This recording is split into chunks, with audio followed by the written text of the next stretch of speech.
করে যাব, আল্লাহ আজকে থেকে নামাজ আমি ছাড়বো না, নামাজ আমি ছাড়বো না, নামাজ আমি ছাড়বো না।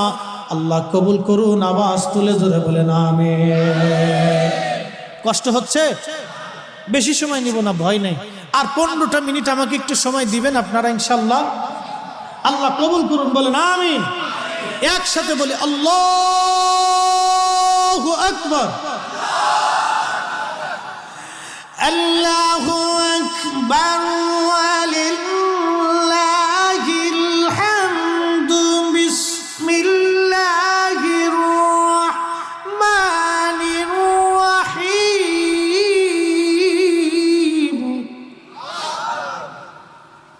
ডুবে যাওয়ার পরে আমি বাম হাত দিয়ে জানালা ধরলাম, বের হওয়ার জন্য চেষ্টা করতেছিলাম, কিন্তু আমার কোলের মধ্যে থাকা মেয়েটার জন্য আমি বের হতে পারতেছিলাম না। লোকটা কেঁদে বলল, সাংবাদিক, আমার জীবনে আমার বিবেকের সাথে আমার যুদ্ধ শুরু হয়ে গেল। আমি কি মেয়েটাকে লঞ্চের মধ্যে ছেড়ে দিব কিনা? যদি ছেড়ে দেয় তাহলে আমি বেঁচে যাব, আর মেয়েটাকে যদি ধরে রাখি আমিও মারা যাব, মেয়েটাও মারা যাবে। লোকটা কেঁদে বলল, সাংবাদিক, মিনিট খানেক আমি বিবেকের সাথে লড়াই করলাম, যুদ্ধ করলাম, কিন্তু না, আমি বিবেকের সাথে যুদ্ধে হেরে গেলাম, হেরে গেলাম, হেরে গেলাম। আহা, আমি বিবেকের সাথে যুদ্ধে হেরে গেলাম। লঞ্চের ভিতরে পদ্মা নদীর পানির মধ্যে কলিজার টুকরো ছোট্ট মেয়েটাকে পানির মধ্যে ছেড়ে দিয়ে জীবন বাঁচানোর জন্য আমি বের হয়ে আসলাম। ও মুসলমান, কথা বুঝে যা। ছোট্ট পদ্মা নদী থেকে একজন বাবা যদি কলিজার টুকরা মেয়েটাকে পানির মধ্যে ছেড়ে দিয়ে চলে আসে, কঠিন হাসরের মাঠ কত ভয়ঙ্কর হবে, কত কঠিন সেই দিন হবে। সেই দিন কে কে আল্লাহর আক্রোশ থেকে আপনাকে বাঁচাবে? সময় আছে, মসজিদে আজান হয়ে যাওয়ার পরে। যুবক বন্ধু সাবধান, আর যেন আপনার দেরি না হয়। বাবাজি, আপনার যেন আর দেরি না হয়। ও মুরব্বী, দাড়ি পেকে গেছে আপনার, যে মুরব্বীর এখনো নামাজে আসেন না, রোজায় বসেন না, আমি আমার ওই আব্বাকে বলতেছি, বাবা রে, পায়টা হাত দিয়ে আপনারা বলে গেলাম, ও বাবা, আপনার বয়স শেষ হয়ে গেছে। ওই বৃদ্ধের প্রতি আল্লাহ বেজার হয়, যে বৃদ্ধ আজান দেওয়ার পরেও মসজিদে যায় না, সেজদার মধ্যে পড়ে না। ও বাবা, পায়ে হাত দিয়ে বলে গেলাম, সন্তান জীবন বাঁচাইতে একটা বাবা যদি নিজের কলিজার টুকরা সন্তানকে পানির মধ্যে ছেড়ে দিয়ে আসতে পারে, দুনিয়ার ছোট্ট ট্র্যাজেডির ভিতরে যদি একজন বাবা হিমশিম খায়, কিয়ামতের মাঠ, কবরের জিন্দেগি বড় কঠিন হবে, বড় কঠিন, বড় কঠিন হবে। ও মা, ও বোন, বড় কঠিন হবে। আমি আমার মাকে বলতেছি, মা, আমি আমার বোনকে বলি, বোন, আজান হয়ে যাওয়ার পরে ওযু করে যায় নামাজে বসে যান। ও বোন, যায় নামাজে নামাজটা আদায় করে নেন। আপনাকে বলি, বোন, আজকে আমার ওয়াজ শোনার পরে কালকে থেকে বুরকা কিনে বুরকা পরে পরিধান করে রাস্তায় বের হন। বোন, কবরে কেউ আপনার আপন নাই, কবরে কেউ আপনার আপন নাই, কবরে কেউ আপনার আপন নাই। কবর বড় কঠিন জায়গা, বড় কঠিন জায়গা। ও যুবক, আপনাকে বলছি, কবর বড় কঠিন জায়গা। বন্ধু, আজকে আপনি মারা যান, কেউ আপনার নাই। আমি আমার যুবক বন্ধুকে বলতেছি, বন্ধু, আপনাকে বাস্তবতা থেকে বুঝাই দিয়ে যাই। আহা, বাস্তবতা থেকে বুঝাই। আপনার বয়স যদি 25 বছর হয়, আল্লাহ না করুক আপনার একটা রোগ হয়ে গেল, রোগের নাম প্যারালাইসিস। এই প্যারালাইসিস রোগ হয়ে যাওয়ার পরে আপনি ঘরের মধ্যেই পায়খানা করেন, ঘরের মধ্যেই পেশাব করেন। আচ্ছা, আপনারা বলেন, আপনার স্ত্রী কি আপনার কাছে থাকবে বলে মনে হয়? শ্বশুর বাড়ির লোকজন বলবে, না, আমাদের জামাতা আগে সুস্থ ছিল, এখন সে পক্ষঘাত রোগে আক্রান্ত, এটা আর ভালো হবে না, তার দিয়ে আর আশা করা যায় না। আমাদের মেয়েটাকে তার কাছে রেখে আমাদের মেয়ের জীবন নষ্ট করতে আমরা পারবো না। শ্বশুর বাড়ির লোকজন মেয়েটাকে নিয়ে যাবে, এটা হলো বাস্তবতা। আমি এটাকে খারাপ বলতেছি না, কারণ মেয়েটার জীবন নিতেই পারে, তার অধিকার আছে। নিয়ে গেল মেয়েটাকে, আপনি একা হয়ে পড়ে গেলেন। এখন আপনার ভাই বেরাদাররা বলবে, না না, ও অসুস্থ হয়ে গেছে, এখন ওর দিকে তাকাই আমাদের সময় নষ্ট করা যাবে না, হয়তো ছোট ভাই নতুন করে সংসার বাদ আলাদা হয়ে যাবে। কিন্তু কে আপনার ওই দিন আপন হলো? বন্ধু বান্ধব, যাদের জন্য বুড়ি বুড়ি টাকা খরচ করেছেন, ওরা 2 দিন 3 দিন 1 মাস দেখার পরে পরে আর আপনার কাছে আসবে না। Out of sight out of mind, ইংরেজিতে একটা প্রবাদ, মানুষ চোখের আড়াল হলে মনের আড়াল হয়, চোখের আড়াল হলে মনের আড়াল হয়। ও যুবতী বোন, আমার বোন, ও বোন, আপনাকে বলতেছি বোন, কত বান্ধবী আপনার জন্য দেওয়া না, কিন্তু আপনি যদি এই ধরনের কঠিন পরিস্থিতিতে পড়েন, এই বান্ধবীও কয়দিন পরে আর খুঁজে পাবেন না, কেউ আর আপনার আপন নাই।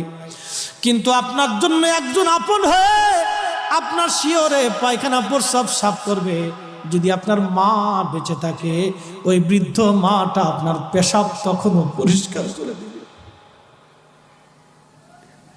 আল্লাহর কসম করে মা আপনার পেশাব পরিষ্কার করে দিবে। 25 বছরে একটা ছেলের পায়খানা আমার নাকে গন্ধ লাগে না, মা পরিষ্কার করে দেয়। কিন্তু এই মাকে যুবকরা লাথি মারে, এই মাকে যুবকরা ধমক দেয়, ধাক্কা দেয়, গালি দেয়। এই যুবক, তুমি যদি এই মাকে কষ্ট দাও, তুমি কুত্তার চাইতে নিকৃষ্ট, তুই মানুষ হলি কেন, মানুষ হলি কেন? এই যুবক কুকুরের চাইতে নিকৃষ্ট। কথা বলেন ঠিক না বেঠে?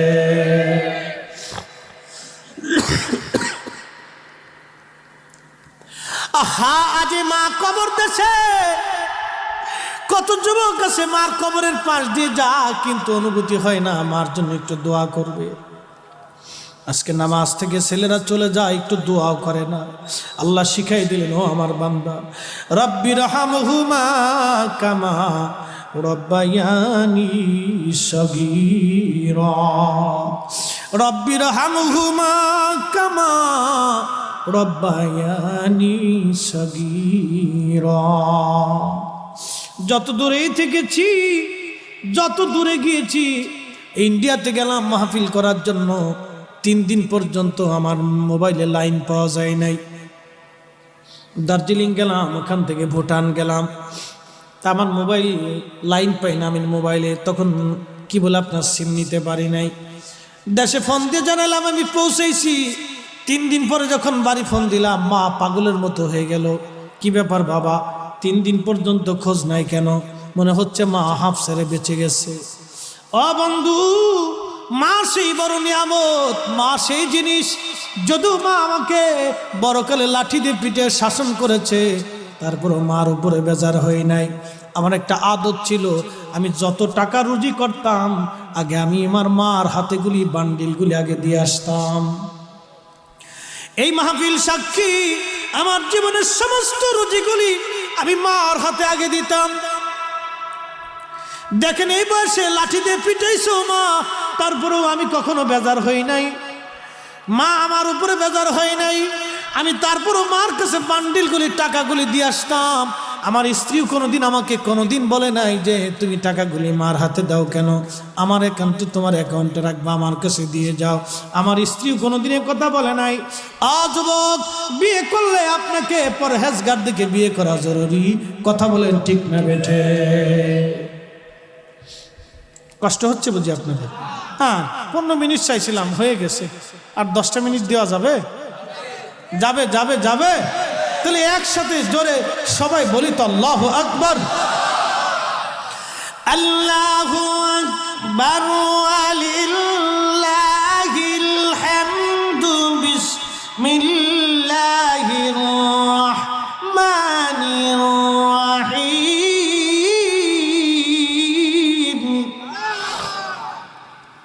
কোরআন ভালো লাগে? কালামটা কার বাপ? আল্লাহর। আল্লাহ الذي خلقك فسواك فعدلك في أي سورة ما شاء في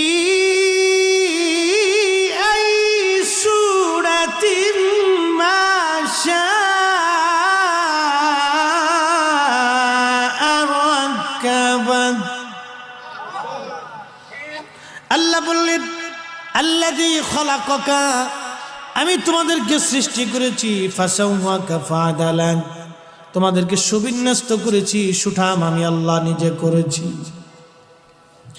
ওই মায়ের পেটের মধ্যে রেখে আল্লাহ আপনাকে সুবিন্যস্ত করেছেন, সুঠাম করেছেন। কি ছিলেন আপনি? কিসের অহংকার? কোনো অহংকার নাই, কোনো অহংকার আমাদের জীবনে নাই বাপ, কোনো অহংকার আমার জীবনে নাই, কোনো অহংকার আমাদের জীবনে নাই বন্ধু, কোনো অহংকার আমাদের জীবনে নাই। আমি আমার স্ত্রীকে বলে দিয়েছি, যদি কোনোদিন তোমার দুয়ারে ভিখারি আসে সাবধান, কখনো তারাই দেবা না। আমার আব্বাজানের মানহাজ ছিল, আমার মাকে বলতেন সাবধান আমার ঘরের দুয়ার থেকে যেন কোনো ভিখারি খালি ফেরত না যায়। আমার মা কোনোদিন ভিখারিকে খালি ফেরত দিতেন না। আমিও জীবনে কোনোদিন ভিখারি সহজে ফেরত দেই না। আমার আদত, আমার অভ্যাস, কোনোদিন ভিখারিকে আমি ফেরত দেই না।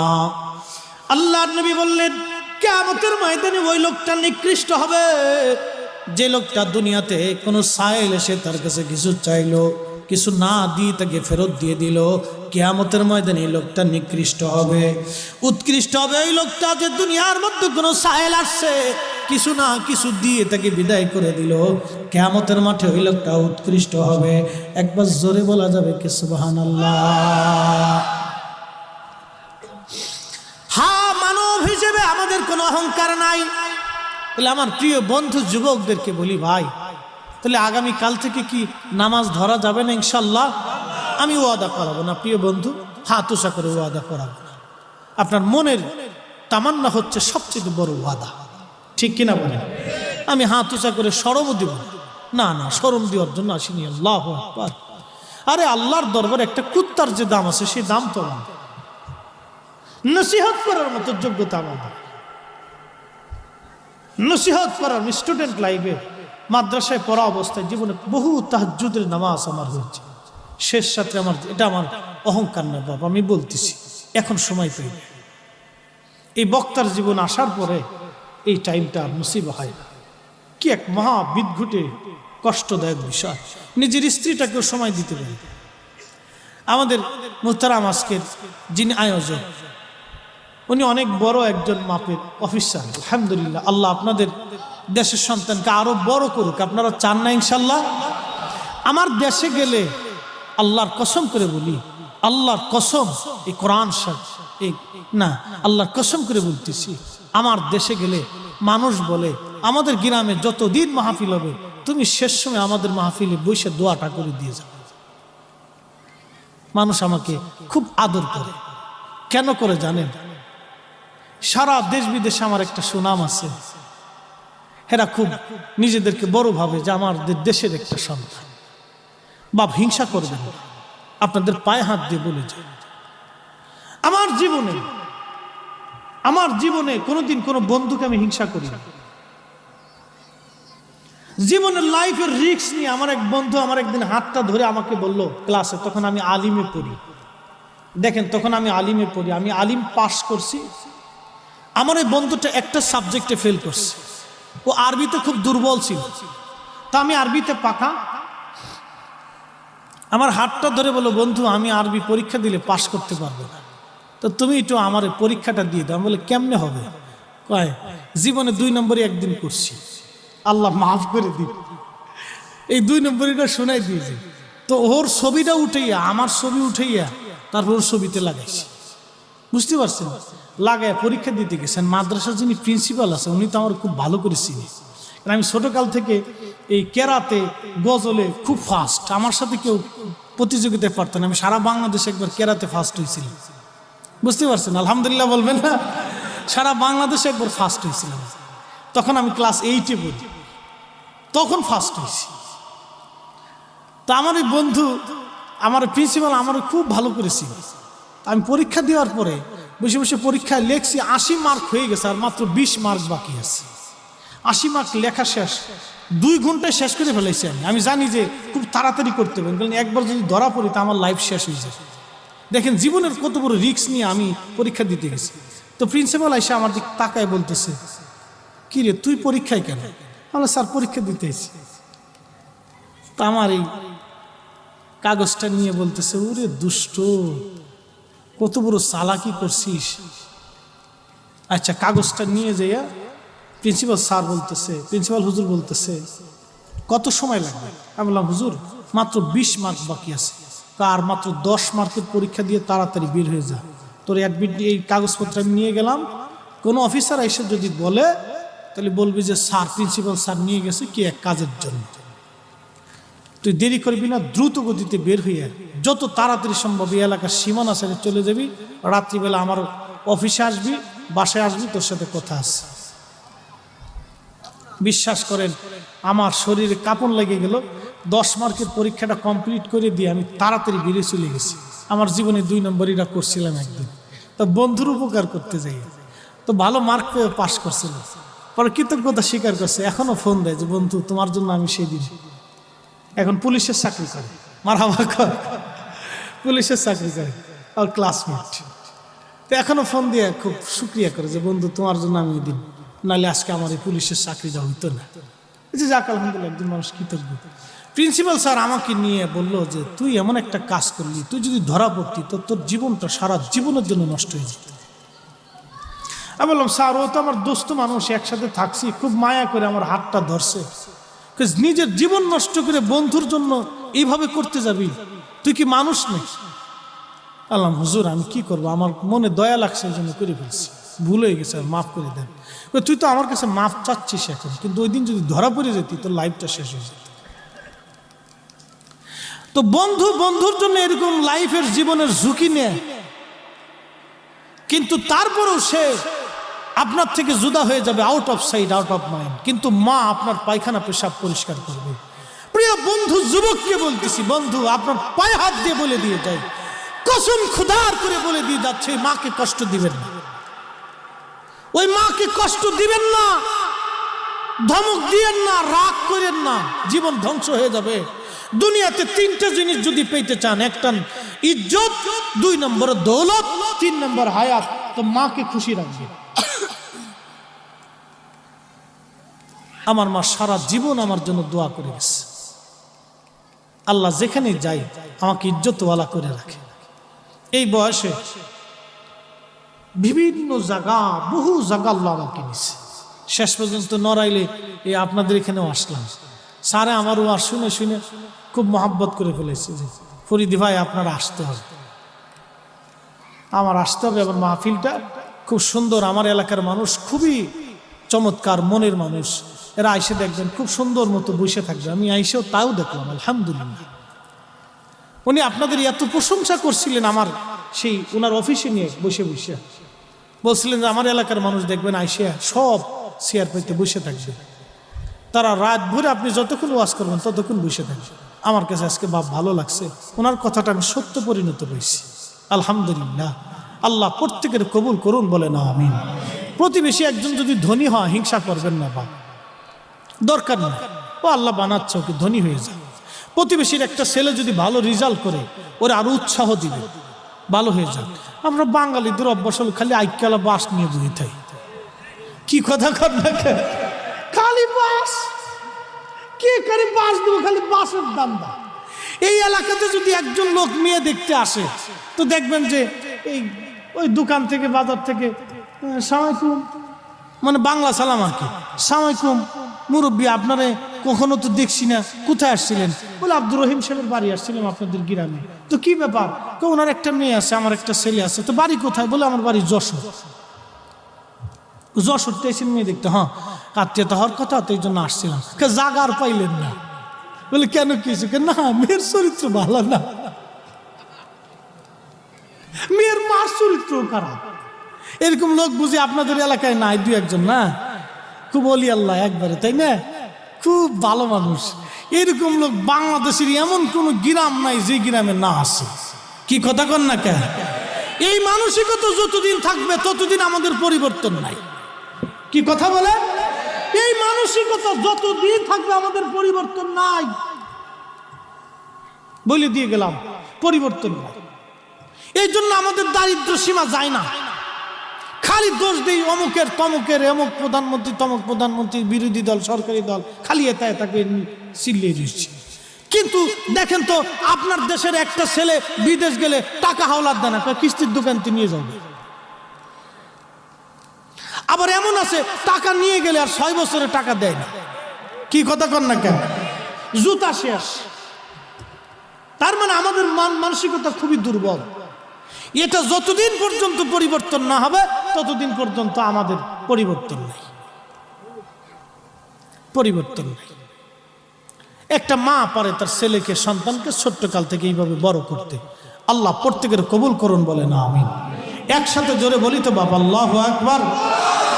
তাহলে আমরা আল্লাহর দিকে রুজু হব না আল্লাহ থেকে জুদা হব? তাহলে আগামী কাল থেকে ইনশাল্লাহ নিয়ত করা যাবে যে আল্লাহ আমি 5 ওয়াক্ত নামাজের নিয়ত করলাম, বলেন না ইনশাআল্লাহ? জোরে বলেন ইনশাআল্লাহ। নিয়ত করে যাব আল্লাহ কোনো মানুষের ক্ষতি করবে না, বলেন না ইনশাআল্লাহ? নিয়ত করে যান। বাপ কালকে কবরে চলে যেতে পারে, বন্ধু সকালবেলা ঘুম থেকে না উঠতে পারে, নিয়ত করে যান। এগুলি চিন্তা চেতনা নিয়ত করে যদি যেতে পারেন আল্লাহ হয়তো মাফ করে দিতে পারে। সকালবেলা কবর হতে পারে, কার জন্য কাফনের কাপড় রেডি আছে জানি না। একদিন মাটির ভিতরে হবে ঘরে, মন আমার কেন বাঁধো দালান ঘর। ইয়া আইয়ুহাল ইনসানু মা গররাকা বিরাব্বিকাল কারীম। আল্লাহ বলেন, হে মানব, কিসে তোমাকে আল্লাহ থেকে জুদা করলো? কে তোমাকে আল্লাহ থেকে সরাইলো? কে তোমাকে আল্লাহ থেকে সরাইলো? না না, নিয়ত করে যাবেন আল্লাহ জীবনে আর কোনো দিন আমি নামাজ ছাড়বো না, জীবনে কোনো দিন আর কারো ক্ষতি করব না, জীবনে আর কোনো দিন আমি উপকার করতে না পারলেও ক্ষতি করব না, জীবনে হিংসা করব না। হিংসা হিংসা বড় খারাপ জিনিস, হিংসা বড় খারাপ, হিংসা বড় খারাপ। তুলার গোডাউনের মধ্যে আগুনের কয়লা রাখলে যেমন তুলার গোডাউন পুরাই ফেলে, হিংসা মানুষের আমলগুলি এইভাবে ধ্বংস করে দেয়। হিংসা হিংসা হিংসা করা যাবে না, হিংসা করা যাবে না। আল্লাহ কবুল করুন, বলে না আমিন। হিংসা করা যাবে না। সিস্টেমটা তো ভালোই, পানি গরম আছে, নষ্ট হয়নি। কত পদ্ধতি বেরিয়েছে, কত ঢকের পদ্ধতি, কি শক পক চক শক। আহা, আমার চেহারাটা কি খারাপ? আচ্ছা চেহারা কি খারাপ? বয়স কিন্তু 40। 12 বছর আগে কামিল শেষ করছি, ইফতার শেষ করছি। 12 বছর আগে সেনাবাহিনীর চাকরি হয়েছিল, যাইনি। বুঝতে পারছেন? হয়েছিল, যাইনি। তা অফিসার পদে আমার এক মেজর একদিন বললেন, আমি কে মানে এই কি বলে আপনাদের বিএনসিসি করা মানুষ। তো সেনাবাহিনীর এক অফিসার আমাকে একদিন বললো, মেজর, তো বললো যে তোমরা চাকরি করবা, এটা নির্দিষ্ট আয়, এটা তো দেখো তোমরা চিন্তা ভাবনা করে, আমরা আমাদের সন্তানদেরকে সেইভাবে উপযুক্ত কিছু দিতে পারি না। মেজর সাহেব যখন এই কথা বললো, তখন আমি চিন্তা করলাম, না চাকরি করব না, আল্লাহ হুজুর বানাইতেছে, হুজুরই হবো, যা করে কোথায় ডালি সালি যা পাই তাই খাও, ও আন্দি খাওনি শেষ করে সারতারি না। একসাথে বলা যাবে না আল্লাহু আকবার। রিজিকের মালিক কে কন্ত? সেনাবাহিনীর মানে বিএনসিসি করা খুব পারফেক্ট বিএনসিসি ছিলাম। 10টা ফায়ার করছিলাম, তার 8টা ফায়ার জায়গা মতো লাগছিল। বুঝতে পারছেন? ওই বিএনসিসি অবস্থায় এই আপনার শীতকালীন মহড়াতে 10টা ফায়ার করছিলাম, 10টার 8টা লাগছিল। এখান থেকে আমার খুব পছন্দ করছিল, 8টা লাগছিল। তখন তো আরো একটু হালকা পাতলা ছিলাম, মনে আছে আপনাকেও বাইক খেয়ে খেয়ে একটু মোটা তাজা হয়েছে আর কি, বুঝছেন? চেহারা কিন্তু আমার খারাপ না, কিন্তু এই চেহারা কি একদিন থাকবে বাপ? এই দেখেন কত সুন্দর জিনিস, কত সুন্দর করে ওসি সাহেব আমার ভাইজান এটা সাজাইছেন। উনি একজন শৌখিন মানুষ, ঘরের ভিতরে যায় দেখো খুব সাজানো গোছানো পরিপাটি, খুব ভালো লাগলো। আমি আবার পরিষ্কার পরিচ্ছন্নতা খুব পছন্দ করি।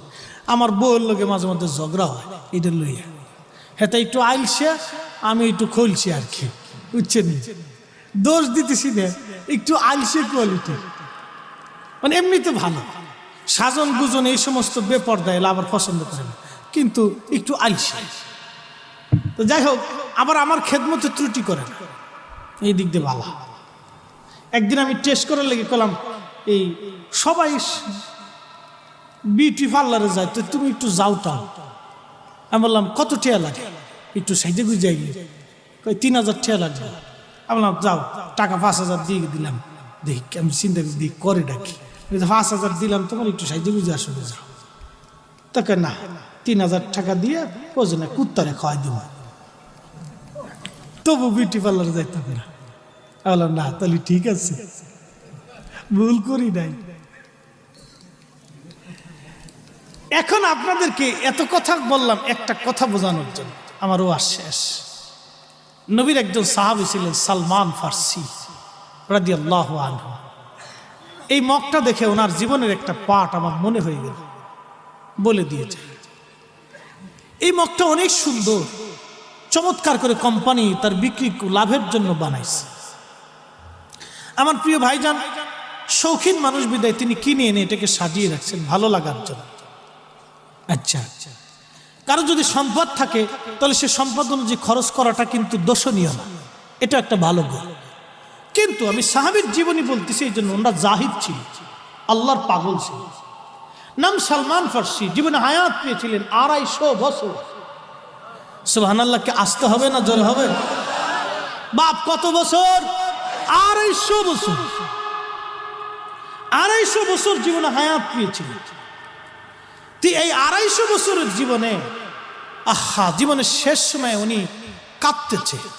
উনি ইরাকের গভর্নর ছিল, মাসে 6000 দিরহাম উনি বেতন পাইতেন, পাওয়ার সাথে সাথে সব টাকা আল্লাহর রাস্তায় দান করে দিতেন। মৃত্যুর সময় সালমান ফার্সি কাঁদে।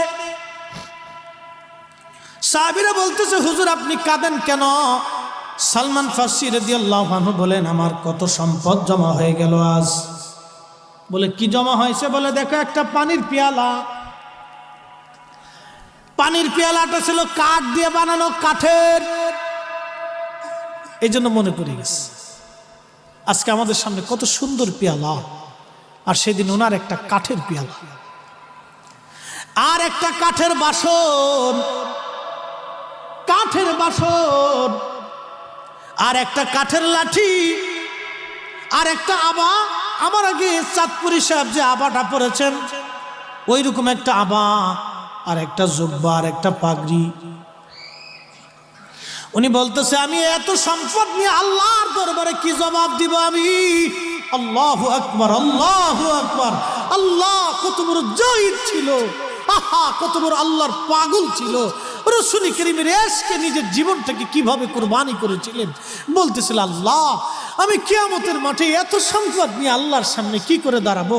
একটা কাঠের মগ হইছে, একটা কাঠের বাসন হইছে, একটা কাঠের লাঠি হয়ে গেছে, একটা পাগড়ি হয়ে গেছে, একটা জুব্বা হয়ে গেছে, একটা আবা হয়ে গেছে। এতগুলি নিয়ে আল্লাহর কাছে কি জবাব দেব? চিন্তা করেন তো। সাহাবায়ে কেরাম কেঁদে ফেললেন, বলে রাসূল আপনাকে কত ভালোবাসতেন, আর আপনি এতটুকু সম্পদের জন্য কাঁদতেছেন। উনি বলতেছেন আমি রাসূলের জবান থেকে শুনছি সম্পদ নিয়ে আল্লাহর আদালতের দ্বারায় জবাবদিহিতা করতে হবে। আমি সালমান সেদিন রাসূলের সামনে কোন মুখ নিয়ে দাঁড়াবো যে এত সম্পদ জমা হয়ে গেল আমার? ও সাহাবীরা আমার ইন্তেকালের পরে তোমরা এগুলি আল্লাহর রাস্তায় সব দান করে দিবা, দান করে দিবা, দান করে দিবা। একসাথে জোরে বলা যাবে না আল্লাহু আকবার? চিৎকার মেরে বলেন আল্লাহ। যুবক কালকে থেকে নিয়ত করে যাবেন নামাজ, যে নামাজ, এই বাপ বন্ধু নামাজ নিয়ত করে যাবেন। হক হালাল মতো চলবেন ভাই, কম খান, কচু শাক দিয়ে খান। হক হালাল মতো চলবেন, কচু শাক দিয়ে খান। আমি কোনো দিন কোনো মানুষের আমানত নষ্ট করি না আমার আদতের বাহিরে। আমার আব্বাজান মৃত্যুর আগে 3 দিন আগে মানুষের কাছ থেকে সমস্ত যারা যারা দিনা পাওনা ছিল দিয়ে ক্ষমা চেয়ে তারপরে মারা গেছে। 3 দিন আগে ক্ষমা চেয়ে আসছে, তোমরা মাফ করে দাও, কোনো অন্যায় করলে মাফ করে দিও। আমার বিদায়ের পালা এসে গেছে। আল্লাহর কসম প্রত্যেক দিন ফজরের নামাজ পড়ে কোরআন শরীফ না পড়ে বাবা বের হতেন না। নামাজ তো দূরের কথা, তাহাজ্জুদের তো কাজা হইতো না সহজ। আপনাদেরকে বলবো, কোনো মানুষের হক নষ্ট করবেন না, আমানত রক্ষা করবেন, আল্লাহ কবুল করুক, বলে না আমিন। আমার কথায় কি কোনো ভাই কষ্ট পাচ্ছেন? শেষ ওয়াজ বলে দিয়ে যাচ্ছি সাহাবী জুলাইবিবের জীবন। আল্লাহর নবী বিয়ের দিন তারিখ নির্দিষ্ট করলেন, বিয়ে হয়ে গেল, ইজাব কবুল হয়ে গেছে, নবী নিজে বিয়ে পড়াইলেন। অনেক কষ্ট করে জুলাইবিব বিয়ের সামানা জোগাড় করলেন, তিনি বিয়ে হয়ে গেল। বিয়ে হয়ে যাওয়ার পরে হযরত জুলাইবিব রাদিয়াল্লাহু আনহু বিয়ের মজলিসে বসা, তখনও নিজের স্ত্রীর কাছে যান নাই, বিবি তখনও দেখতে যান নাই। জুলাইবিব রাদিয়াল্লাহু আনহু বিয়ের মজলিসে তখনও বসা। নবীজি ঘোষণা দিলেন ওই সময় যুদ্ধের দামামা বেজে গেছে, কে আসো আমার সাথে জিহাদের ময়দানে যাইবা, চলো। যুদ্ধের দামামার কথা শুনে জুলাইবিব চিন্তা করলেন, না, জীবন পাইলাম যেই নবীর জন্যে, আহা, মদিনার সবচেয়ে ধনী ব্যক্তির বাড়ি, আত্মীয়তা হলো, সুন্দরী মেয়ে আমাকে পছন্দ করলো নবীর জন্যে, আমি স্ত্রী নিয়ে শ্বশুর বাড়ি বিয়ের আনন্দে মাতোয়ারা হব, আর আমার নবী জিহাদের ময়দানে যুদ্ধ করতে যাবে, একা একা তা হবে না, আমি জিহাদের ময়দানে চলে যাব। জুলাইবিব নিজের স্ত্রীকেও দেখতে যান নাই, বিয়ের মজলিস থেকে তিনি জিহাদের ময়দানে রওনা হয়ে গেল। আল্লাহু আকবার, আল্লাহু আকবার। হা হা, এরা দুনিয়াকে বেজার করছে, নবীকে খুশি করেছে, দুনিয়াকে বেজার করেছে, রাসূলকে খুশি করেছে। এ যুবক, আপনাকে বলতেছি, দুনিয়াকে বেজার করেন, রাসূলকে খুশি করেন। যুদ্ধের ময়দানে প্রচন্ড যুদ্ধ হলো, অনেক সাহাবী শহীদ হয়ে গেলেন। বহু সাহাবী শহীদ হয়ে যাওয়ার পরে আল্লাহর নবী ঘোষণা দিলেন, সাহাবীরা রে, সবার লাশ তোমরা এনে এনে কাতার করে শোয়াও, কবর খনন করো, আমি নবী নিজে সবাইকে দাফন কাফন করে মদিনায় চলে যাব। তো সবার লাশ সিরিয়াল করে রাখা হলো, কাপড় উঠাইয়া উঠাইয়া শেষবারের মতো আমার নবী দেখতেছিলেন কে মারা গেছে, কে শহীদ হয়ে গেছে। প্রিয় সাহাবীদের চেহারা, নবীজি শহীদদের চেহারা একবার করে নজর করে দেখতে লাগলেন মায়া ভরা দিয়ে, কে আজ দিনের জন্য শহীদ হয়ে গেল। সাহাবী জুলাইবিব রাদিয়াল্লাহু আনহু সব সাহাবী দেখার পরে আল্লাহর নবী বললেন, সাহাবীরা রে, সবাইকে দেখি, কিন্তু আমার জুলাইবিবকে কেন দেখি না বলো? এটা শুধু 5টা মিনিট। জুলাইবিবকে দেখি না, কারণ কি? বলবা কি? এমন জুলাইবিব কোথায়? জুলাইবিব কোথায় বলো? সবার লাশ আছে, আমার জুলাইবিবের লাশ কোথায় বলো? সাহাবীরা বলেন, ইয়া রাসূলুল্লাহ, সারা ময়দান তন্ন তন্ন করে খুঁজছি, আপনার জুলাইবিবের লাশ আমি পাই নাই। নবীজি বলেন, না, জুলাইবিবের লাশ এখানেই আছে, তন্ন তন্ন করে খুঁজে দেখো, আমার জুলাইবিবের লাশ কোন জায়গায় আছে বলো। সাহাবীরা দৌড়ে যেয়ে দেখলেন ময়দানের এক পাশে 7 জন কুফফারের লাশ পড়ে আছে। এই 7টা লাশের নিচে সাহাবী জুলাইবিবের লাশ পড়ে রয়েছে। 7 জনকে সরাইয়া জুলাইবিবকে বের করে আনা হলো। বামন বেটে সাহাবী নিজে একা ওই 7 জনের সাথে লড়াই করেছিল। ওই 7 জনের সাথে একা যুদ্ধ করে 7 জনকে জাহান্নামে পাঠাইয়া জুলাইবিব শহীদ হয়ে এখানে ঘুমিয়েছিল। একবার আওয়াজ তুলে জোরে বলা যাবে কি আল্লাহু আকবার। ছোট্ট জুলাইবিব, বামন বেঠে জুলাইবিবের লাশ কাঁধে করে সাহাবীরা নিয়ে আসলেন। রক্ত পড়তেছে, নবীজির সামনে রাখা হলো। আল্লাহর হাবিবের চক্ষু বে বে বে বে পানি পড়ে পড়ে পড়ে পড়ে দাড়ি মোবারক ভিজে ভিজে যাচ্ছিল। নবীজি ডেকে বলেন, সাহাবীরা রে, আমার জুলাইবিব ছিল গরিব মানুষ, পরনের কোনো পোশাক ছিল না। তালি দিয়ে দিয়ে দিয়ে দিয়ে জুলাইবিব মদিনাতে জীবন চালাইছে। মদিনার ধনী ব্যক্তির বাড়ি দেখে বিয়ে দিয়েছি, মদিনার সুন্দরী মেয়ে দেখে তার বিয়ে দিয়েছিলাম আমি নবী। আহা, আমার জুলাইবি সুন্দরী বিবির কাছে সময় কাটাই নাই, শ্বশুর বাড়ি সময় দেয় নাই, দুনিয়াকে বেজার করে আমার জুলাইবি এই ময়দানে এসে জিহাদ করে করে ঘুমাই গেছে রে সাহাবীরা। আমার জুলাইবি আজকে শহীদ হয়ে গেছে। ও সাহাবীরা, সবার লাশ তোমরা নিজেরা দাফন করবা, কিন্তু আমি নবী নিজে কাঁধে করে আমার জুলাইবির লাশ আমি কবরে নামাইব। একবার আওয়াজ তুলে বলবেন কি আল্লাহু আকবার? না হয় নাই, আরো জোরে বলবেন কি আল্লাহু আকবার? আরো জোরে বলবেন কি আল্লাহু আকবার? হাই হাই হাই, নবীর কাঁধে উম্মতের লাশ, নবীর কাঁধে উম্মতের লাশ। সূরা আহজাবের একটা আয়াত পর্যন্ত আল্লাহ নাজিল করে দিলেন এই সাহাবীর সম্মানে। আল্লাহ আল্লাহ, কোরআনের আয়াত পর্যন্ত আল্লাহ সাহাবীর সম্মানে আয়াত নাজিল করে দিয়েছিলেন। নবীর কাঁধে উম্মতের লাশ, লাশ খাটিয়া কাঁধে করে নবীজি নিয়ে গেলেন কবরে, নিজে হাতে কবরের মধ্যে নামাইলেন। আহা, জুলাইবিবের কেউ ছিল না, কিন্তু আমার রাসূল তার আপন হয়ে গেল। দুনিয়াকে বেজার করে আল্লাহ তার নবীকে খুশি করে তারা কবরে চলে গেল। হে রাসূল, তোমায় ভালোবাসি, অন্তরে শুধু মুখে নয়, জান্নাতের আশায় নয় হে রাসূল, জাহান্নাম কেউ ডরি না।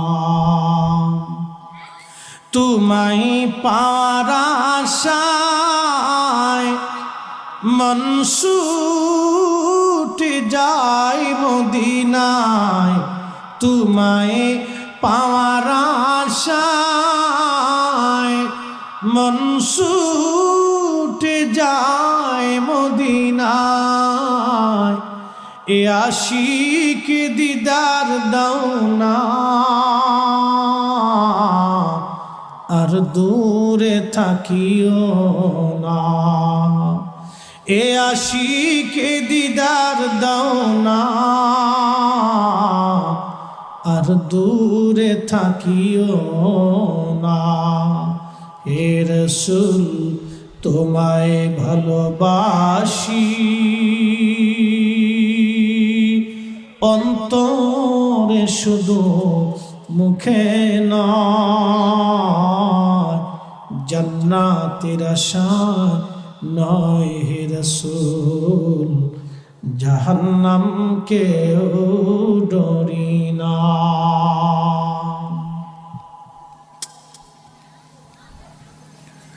ওই মেয়েটা নবীর কথায় যে জুলাইবিবকে পছন্দ করেছিল, সে তো বিধবা হয়ে গেল। মসজিদে নববীর মধ্যে বসে বসে নবী কাঁদে আর বলে, হে রব, আমার কথায় আমার ভালোবাসায় একটা মেয়ে আপনার জুলাইবিবকে ভালোবেসে বিয়ে করলো। আল্লাহ আল্লাহ, সে মেয়েটা আজ বিধবা হয়ে গেছে। আল্লাহ তার জীবনকে সুন্দরময় করে দেন, কঠিন করে দিবেন না, তার জীবনটাকে বরকতময় করে দেন। এই দুয়ার খবরটা সারা মদিনায় ছড়াই গেল। মদিনার ধনী ধনী ব্যক্তিরা এসে বলতেছি, ইয়া রাসূলুল্লাহ, যেই মেয়ের জীবনের বরকতের জন্য নবী দোয়া করেছে, ওই মেয়েটাকে আমরা আমাদের পুত্রবধূ করে নিতে চাই। হুজুর, আপনি যদি রাজি হন তো দয়া করে আমাদের ঘরে দিয়ে দেন। কয়েক হাজার প্রস্তাব আসছে, সুবহানাল্লাহ বলবেন না? সারা মদিনাতে ওই মেয়েটা অনেক ইজ্জত ওয়ালি হয়ে গেল, অনেক সম্মান ওয়ালি হয়ে গেল, অনেক ইজ্জত ওয়ালি হয়ে গেল। সারা মদিনায় তার সুনাম ছড়িয়ে গেল। হাজার হাজার প্রস্তাব আসছে বিবাহের। এত নারীর জীবনে, কোন নারীর জীবনে এত প্রস্তাব আসে নাই। এত প্রস্তাব ওই মেয়ের জন্য এসেছিল, যার সম্মানে কোরআনের আয়াত আল্লাহ নাজিল করে দিলেন। একবার জোরে বলা যাবে কি সুবহানাল্লাহ? প্রিয় বন্ধু, জীবনে যা করবেন ইখলাসের সাথে করবেন। মাহে রমজান আসতেছে, আমার ওয়াজ শেষ। 2 ঘন্টা আপনাদের সামনে তাকরীর করেছি। 2টা ঘন্টা জীবন থেকে কেমনে গেছে আমি জানি না। আমার এই পাগল ভাইরা হযরত বেলালের জীবনীর ওয়াজ শুনছে খালি।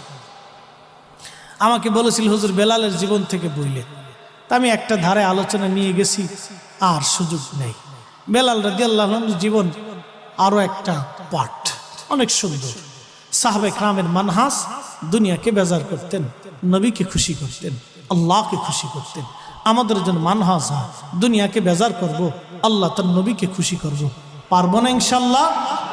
আল্লাহ কবুল করুক। বাপ জোরে বলেন আমিন। মাহফিলটা প্রত্যেক বছর আপনাদের কামনায় আসে না নাই? হোক, দরকার আসে না নাই ভাই?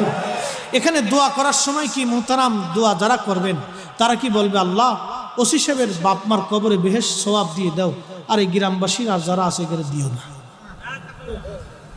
এরকম কোনো সুযোগ আছে? আল্লাহ যারা আমলিক করে তাগেরে দাও, যারা বিএনপি করে এগেরে দিও না। দোয়াতে কোনো রাজনীতি আছে? নাই। আল্লাহ যারা এই মাহফিলে এই আইসে তাগেরে দাও, যারা আসে নাই তাগেরে দিও না। বিষয়টা এরকম না। দোয়াটা বাপ সবার বাবা মা পূর্বপুরুষের জন্য হয়ে যাবে। আজকে এই বাচ্চারা দেখতেছেন খেলাধুলা করতেছে, দৌড়াচ্ছে, ওদের কাছে ঈদের মতো আনন্দ লাগছে। ওরাও আজ বুঝে না, ওরা চিন্তা করছে সভা হইতেছে খুব মজা। বাবার পকেটতে টাকা নিব, দাদার পকেটতে নিব, চাচার কাছ থেকে নিব, এই মার কাছ থেকে নিব। ওরা টাকা টুকে নিয়ে বাদাম লটপটি চটপটি চানাচুরি এটা সেটা খালি কিনে কিনে খাইতেছে, আর খুব দৌড়দৌড়ি পারাপারি করতেছে। বান্ধবীরা আইছে, বন্ধুরা আইছে, ছোট ছোটরা আইছে, এই খেলতেছে, দৌড়িতেছে, খুব মজা। ওরা যেরকম আনন্দ করতেছে তার চেয়ে বেশি আনন্দ আজকে গোরস্থান, কবরওয়ালা, আমতলায়, জামতলায় যারা ঘুমাই রয়েছে, এরা তার চেয়ে বেশি আনন্দিত। জোরে বলা যাবে সুবহানাল্লাহ। এরা খুশি, যারে একটা মাহফিল হচ্ছে, এই মাহফিল থেকে আমাদের জন্য আজকে দোয়া হবে। আমার খুকা গেছে, আমার করিম গেছে, আমার রহিম গেছে, ওরা দোয়া করবে। কত করিম রহিম জরিম এই কি বলে আপনার লটপটি চটপটি বাদাম চানাচুর কিনে মান কিছু বিড়ি বিড়ি টাইনে চলে গেছে। কি কথা কন, জোরে কন। ও মান কিছু বিড়ি বিড়ি টান দিয়ে শরীরটারে হিট করে চলে গেছে। এর চিন্তা হলো হিট করেছে, শরীর হিট করতে গেছে। মান কিছু খারাপ দুই কায়দা মতো ঘুম কইসে টানছে, কইসে টাইনে চলে গেছে। আহা, এই কবর একদিন আমাদের সবার হবে। বাহ, এই জন্য প্রত্যেক দিন সম্ভব হলে মা বাবার কবরের পাশে যাবে, যদি তা না হয় তো জুমার দিনে যাবে। সুযোগ পাইলে আব্বা আম্মার কবরের পাশে যা দাঁড়াবেন। কত রাত মা আপনার কম্বল ঠিক করে দিছে, আজকে মা কবরে চলে গেছে, মার কবরের পাশে দাঁড়াইয়া কিছু কোরআন শরীফ থেকে তেলাওয়াত করিয়া, দুরূদ শরীফ করিয়া দোয়া করেন, ভুলে যায় দোয়া করে। তা আমিও মাহফিলের রীতির দিকে যাচ্ছি, আপনাদেরকে বলবো এই মাহফিলটা আপনারা আসছেন, আপনাদের খুব প্রশংসা উনি আমার করছে। তা আজকে সেই বাস্তব রূপটা দেখলাম। এই তাবারক ছাড়া এই পর্যন্ত আপনারা বসে রয়েছেন, এটা আল্লাহর দরবারে শুকরিয়া। বাবা, আপনারা আমার ওয়াজের জন্য, কণ্ঠ শোনার জন্য আসেননি, এখানে এসেছেন কোরআন হাদিসের কথা শোনার জন্য। কি কথা বলেন, ঠিক কিনা? আল্লাহর কালাম থেকে শোনার জন্য, কোরআনের মহিমা শোনার জন্য এসেছেন। আমি কোরআন ও হাদিস থেকে, সাহাবে কেরামের জীবনী থেকে আপনাদেরকে একটা অংশ শোনাইলাম। ভালো লাগলে আমল করার চেষ্টা করবেন। বাপ, দুনিয়ার থেকে আমরা সবাই চলে যাব, আবারও বলতেছি চলে যাব। এই মাহফিল প্রত্যেক বছরে হবে। আপনারা এই মাহফিলে মোহাব্বত নিয়ে আসবেন, পরামর্শ দিয়ে ওসি সাহেবকে সহযোগিতা করবেন। উনি ইচ্ছা করলে কিন্তু বাংলাদেশের বড় বড় গায়ক এনে গান গাওয়াইতে পারতেন, ওনার সেই ক্ষমতা আছে, সেই পাওয়ার ওনার আছে। ওনার কি পাওয়ার আছে এটা আমি জানি। ওনার আমার একটা কাজের ব্যাপারে একটা ফোনই যথেষ্ট হয়েছে, বেশি লাগে না। তো ঢাকা শহরের অনেক বড় পাওয়ারফুল ব্যক্তি পর্যন্ত কেঁপে গেছে, একটা ফোনই যথেষ্ট হয়েছে। ওনার শুধু বলছে যে হুজুরিটা ঠিক করে দিয়ে, আর বেশি কিছু বলা লাগে না, একটা বাড়ি কথা বলছে শুধু। বুঝতে পারছেন? আপনাদের এলাকার সন্তান, হয়তো ছেলে হিসেবে আপনারা ভাইয়ের মতোই দেখেন, বড় ভাইয়ের মতো দেখেন, ছোট ভাইয়ের মতো দেখেন, ছেলের মতো দেখেন। দেখবেন মহব্বতের নজরে দেখা ওনাকে আরো সহযোগিতা করবেন, যাতে উনি আরো বড় করে করতে পারেন। আমি এই প্রস্তাব দিয়ে গেলাম, আগামী বছরে যদি সম্ভব হয় তাহলে যিনি একটু তাবারকি করেন, তাহলে হয়তো কিছু মানুষ। হ্যাঁ, আচ্ছা, গতকালকে ওই যে অনুষ্ঠান হয়েছে সেখানে তাবারক দিছে, মাশাআল্লাহ, তাই তো আরো ভালো, আলহামদুলিল্লাহ বলে। কালকে সারাদিন অনুষ্ঠান হয়েছে, আলেমুল আমাদের কোনো যথেষ্ট সম্মান, মাশাআল্লাহ, আলহামদুলিল্লাহ, সামনে প্রশংসা করা ঠিক না, তো সত্য যেটা এটা বলতেছি। আমার গাড়ির দরজাটা পর্যন্ত খুলে দিয়ে আমার বসাই দিছে। আমি সেদিন এতটা অভিভূত হয়েছি যে আমার নিজের কাছে এতটা অসহায় লাগতেছিল যে ওনার মতো একজন ব্যক্তি আমার গাড়ির দরজাটা খুলে আমাকে বসাই দিয়ে বলতেছে এটা আমার দায়িত্ব, আপনি আমার মেহমান। আমার কাছে এত ভালো লাগছে, হৃদয়টা আমার একবার ভরে গেছে যে ওনার মতো একজন ব্যক্তি আমার দরজাটা খুলে আমাকে বসাই দিয়ে বললো যে আমার মেহমানের ইজ্জত করছে। আল্লাহ রাসূল উম্মাহকে বলেছেন, উম্মত তুমি শোনো, তুমি যদি আখিরাতে বিশ্বাসী হও তো মেহমানকে সম্মান করো। সুবহানাল্লাহ বলা যাবে না? তুমি যদি আখিরাতে বিশ্বাসী হও তো মেহমানকে সম্মান করবে। সে হিন্দু হলেও সম্মান করবে, বৌদ্ধ নাসারা হলেও সম্মান করবে, অন্য ধর্মের হলেও তাকে সম্মান করবে, তাকে খাইতে দিবে, বসতে দিবে, তাকে পানি পান করান। অন্য ধর্মের হোক, কিন্তু আপনার মেহমান, তাকে সম্মান করবেন, তার নিরাপত্তা আপনি দিবেন, সে আপনার মেহমান। সাবধান, ইসলাম এটা শিখিয়েছে। আপনার ঘরে খাবার আছে কিন্তু আপনার প্রতিবেশী হিন্দুর ঘরে খাবার নাই, আপনার ঘর থেকে তার ঘরে খাবার পৌঁছাবেন, এটার নাম ইসলাম। হিন্দু দেখে নাক সিটকাবেন না, দূরত্ব তৈরি করবেন না। ইসলামের সুন্দর মহিমা, এই বাণী ভালোবাসাটা তার কাছে পৌঁছান। সেজন্য সারা জীবন যদি কালেমা নাও পড়ে, সেজন্য সারা জীবন এই ধর্মটাকে শ্রদ্ধা করে। না, ইসলামের মুসলমানরা আমার প্রতিবেশী, তাদের দ্বারা আমি জীবনে কষ্ট পাই নাই, তারা আমাকে সারা জীবন শান্তিতে রাখছে, এই কথাটা যেন বলে, এই কাজগুলি করবে। হযরত আলী রাদিয়াল্লাহু আনহুর মতো মহানুভব ব্যক্তি, যার স্ত্রী জান্নাতি, তার ছেলেরা জান্নাতি, নিজে জান্নাতি, শ্বশুর জান্নাতি, শাশুড়ি জান্নাতি, পুরা ঘর জান্নাতি, সেই ব্যক্তির মতো মহান ব্যক্তি প্রত্যেক দিন রাত্রিবেলা এশার নামাজ পড়ে এক খ্রিস্টান অন্ধ নারীর ঘরে খাবার পৌঁছাই দিয়ে তারপরে বাড়ি যাইতেন। যখন তিনি শহীদ হয়ে গেলেন, তার জানাজা নিয়ে যাচ্ছে, অন্ধ মেয়েটা এসে কাঁদতেছে, বলে আমার খলিফা কি দুনিয়াতে আছে? তো লোকেরা বলে, হে অন্ধ নারী, খলিফা দিয়ে তুমি কি করবে? বলে আমার খলিফা কি বেঁচে আছে না মারা গেছে? বলে খলিফা মারা গেছে, তার কবরস্থ করার জন্য নিয়ে যাওয়া হচ্ছে। মেয়েটা হাওমা আমার কেঁদে দিয়ে বলে, আহা, আমি ঠিকই বুঝেছি আমার খলিফা দুনিয়াতে নাই। বলে খলিফা দিয়ে তোমার কি কাজ? বলে প্রত্যেক দিন রাত্রিবেলা এশার নামাজ পড়ে আমার খলিফা বাইতুল মাল থেকে আমার জন্য খাবার দাবার প্রয়োজনীয় সামগ্রী নিয়ে আমার ঘরে পৌঁছাই দিয়ে তারপরে বাড়ি যেতে। না আসতে হয়ে গেল না? সুবহানাল্লাহ। ফালাইকুম বিসুন্নতি ওয়া সুন্নাতিল খুলাফায়ে রাশিদিন আল মাহদীন। এটা ইসলাম, এটা ইসলাম, এটা ইসলাম। আপনার যেরকম সমান অধিকার, হিন্দুরও সমান অধিকার, এটা ইসলাম এভাবে দিছে। আপনি যতটুকু নিরাপত্তা পাবেন সেও ততটুকু নিরাপত্তা পাবে, আপনি যতটুকু সুযোগ পাবেন সেও ততটুকু সুযোগ পাবে, এটা ইসলাম। মোহতারাম উপস্থিতি, আল্লাহ আমাদের প্রত্যেকের কবুল করুন, বলে না আমিন। তাহলে আগামী বছর মাহফিলটা চলমান থাকুক ইনশাআল্লাহ। আপনারা চান না? একটু হাত উঁচা করে আল্লাহকে দেখাবেন, না লিল্লাহি তাকবীর, সবাই বলে মারহাবা, নারে তাকবীর, মাশাআল্লাহ মাশাআল্লাহ। আল্লাহ কবুল করুক, বলে না আমিন। সভাপতি সাহেব চলে গেছে, হুজুর কি চলে গেছে? আচ্ছা, বয়স